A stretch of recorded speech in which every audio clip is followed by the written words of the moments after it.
Welcome to day 5 of the 12 days of money tips. Today we're going to talk about credit cards. I know not everybody agrees with this, but personally, I love credit cards and I use my credit cards for just about every purchase that I make. And this is because I like to take advantage of the credit card points or cash back or any promotional offers that credit cards typically come with. I have paid hundreds in interest, possibly even thousands in interest to various credit card companies throughout my lifetime, just because in the past I didn't always use credit cards strategically. But now my goal is to make all that money back from cash back points and promo offers from those credit card companies and then some. So I wanted to share with you how to strategically use your credit cards in order to earn the most cash back or points, and the best practice for doing so. To start with, I would say do not do this unless you are somebody who is responsible with money. So if you're somebody who is using your credit cards in order to buy a new pair of shoes or go shopping or buy a new laptop that you don't need, then this video probably is not for you, and this isn't something that you should attempt to do because you may be tempted to spend more money than you actually need to. This is for somebody who is making responsible purchases, so they are just using their credit card for things that they actually need, and then they are able to pay off that balance immediately or before the due date, before any interest accrues on that balance, and therefore you just gain the points for it and you're not losing any money in interest. The other thing about using credit cards strategically is you have to have the right card or cards. And some people only have one or two that don't offer the best deals. They didn't offer any promos. Maybe you have a student card and so you don't even accrue any points or cash back. And I think those are basically worthless to use aside from increasing your credit score potentially. But I really like to take advantage of promos that are offered and take advantage as much as possible of the rewards. So if you do not have a credit card that offers good rewards, then I suggest looking into opening a new one. Now, this is something that you would want to do if you have a good credit score and you have your other debts under control. Ideally, you would want to be completely credit card debt free before trying to open another card, because this is just gonna lower your credit score even more and possibly put you in a situation that you cannot handle right now.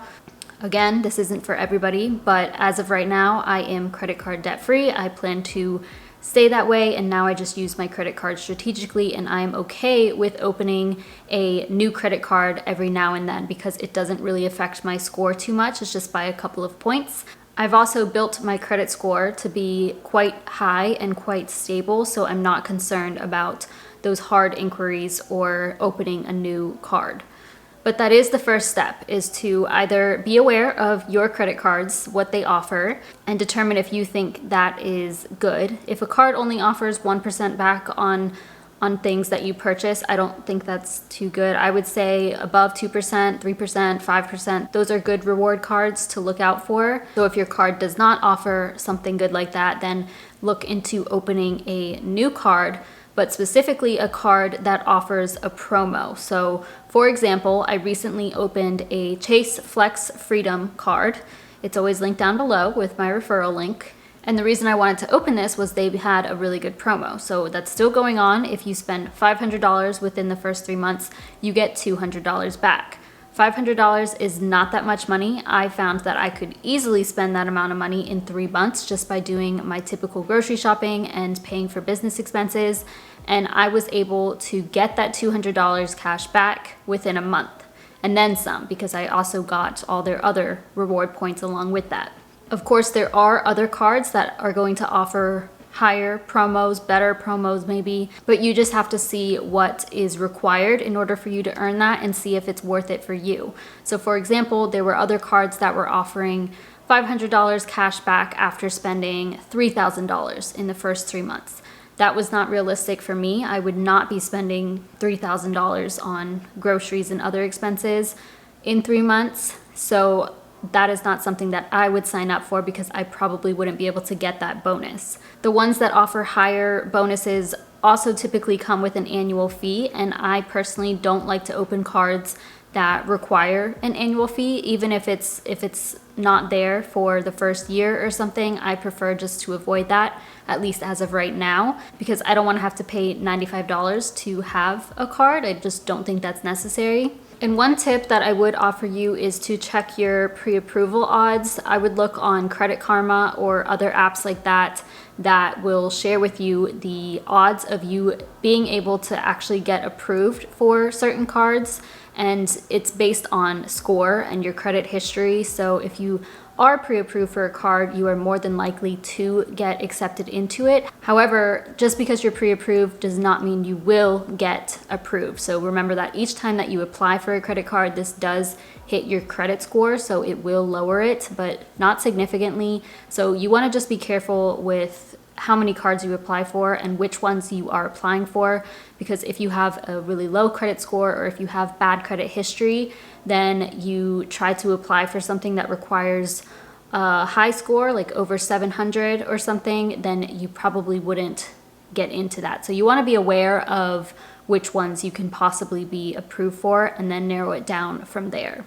And then once you have your cards or card, you want to determine and remember all of the things that they offer. So I have 3 main cards that I use, and each of them offer different bonus points or cashback rewards, and I basically just stay on top of those as much as possible. Cards usually offer cashback and bonus points in certain categories. So groceries is a big one, gas, dining, sometimes travel and online shopping, and then there are also categories for just everything else, which is typically a lower percentage offered.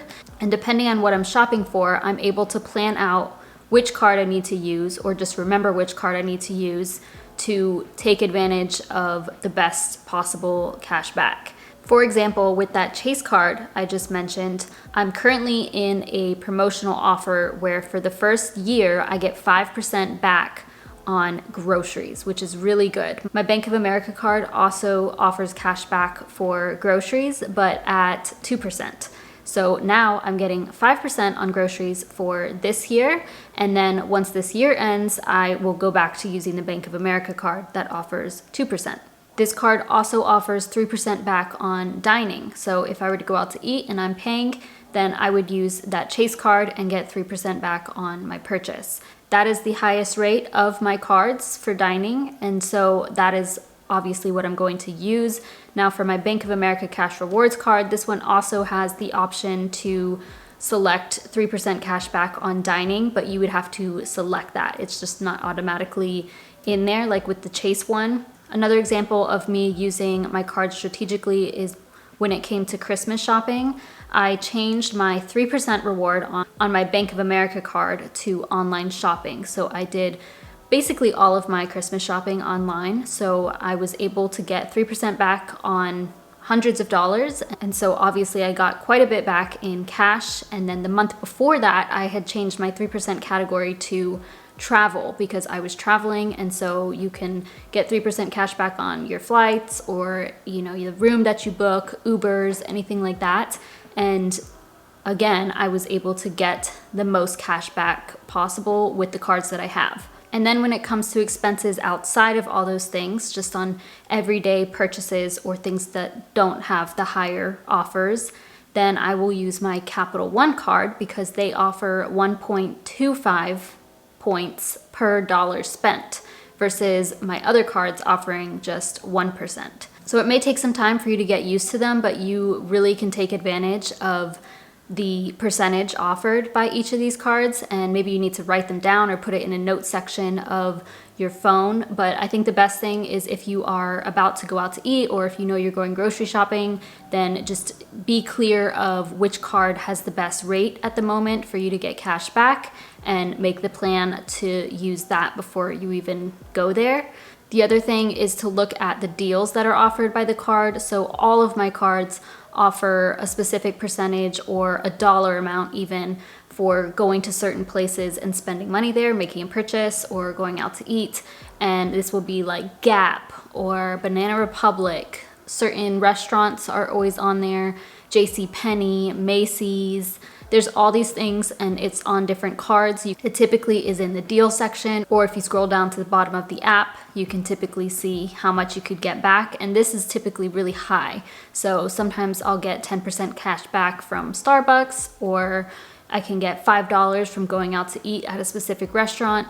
And that is obviously a lot more bang for your buck. So again, you have to pay attention, and if you are going to be going out to eat, maybe you want to make a decision based off of the cash back. Or if you do go out to eat or go somewhere and shop that you don't usually shop, just check your rewards before anything gets processed, and you can still select that deal and it will apply to your purchase, and then you get the cash back for it.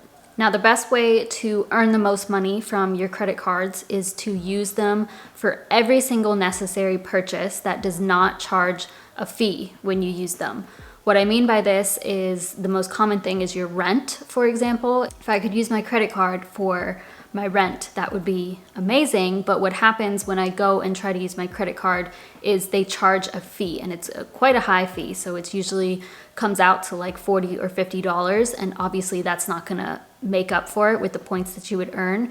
So I make every single purchase on my credit cards outside of anything that charges a fee. So groceries, shopping, going out to eat, getting gas, basically any payment that is not set up on auto pay or through a bill or something like that. So none of my bills go through my credit card. My rent doesn't come out of there. I don't use my credit card to pay my car, but I do use it for every single purchase otherwise. And this is how you make the most money back.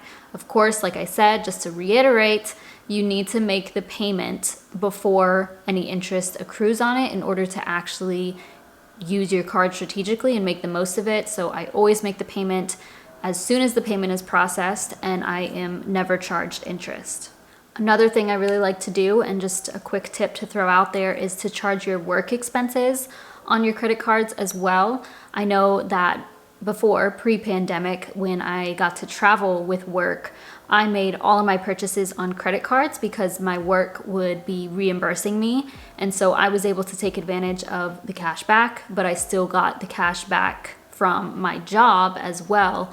There are a lot of ways to, get sneaky points in there. Another one is if you're going out with friends and you are paying the bill, but everybody is transferring you, like they're Zelling you or Venmoing you their portion of it, then you can use your credit card to make that payment and get the cash back for it. And then they will obviously reimburse you for their portion of it, and you'll still get your cash back.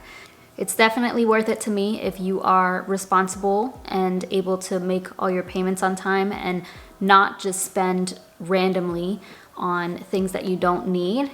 Of course, you can use it for purchases like your wants and stuff like that and get the cash back, but don't make a habit of that. This is mostly to be used for your everyday expenses, and you can make a lot of money from this. At the end of the year, or maybe early January, I will be talking about how much money I've made from credit cards in 2020. And I do share my income every month anyway, and I always mention if I got cash back from my credit cards, so you can see how much I'm earning there. I will put links down below to the credit cards that I use, the best ones with cash back, and I'll put all the details down there. But comment down below if you do this, and please share your story. I know some people are really into credit card hacking, and getting those promo offers or traveling for free. This is a huge thing in the finance community. So please share, and we would love to hear it. Thank you so much for joining me on day 5 of the 12 days of money tips, and I'll see you in tomorrow's video.